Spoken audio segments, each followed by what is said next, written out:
Hello everyone and welcome back to another video from Finance and Crypto Guide. In this video, I'm going to show you how to cancel your credit card on Discovery Bank. So let's get started right away. First of all, open up your web browser and then in the address bar type in online.discovery.bank and press enter. You will now be taken into the official website for Discovery Bank. Now from the homepage, click on the login button at the top right corner and you will be taken into the login portal. Just type in your username that you have set while creating your account within the username box and then type in your account password underneath within the password section. You can then click on the login button and you will be logged into your Discovery Bank account right away. Once you are logged in, you can hover over to the card section and then you will find the option to cancel your credit card.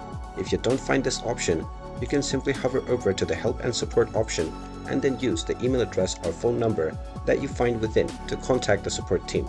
You can simply let them know that you wish to cancel your credit card and the support team will assist you with the steps that you will need to take in order to have this cancelled. And there you have it. That is how you can go about in order to cancel your card on Discovery Bank. If you find this video helpful, make sure you hit that like button and subscribe to our channel if you haven't done so already. Also ring that notification bell to never miss another update from us. Thank you for watching and I will see you again in the next video.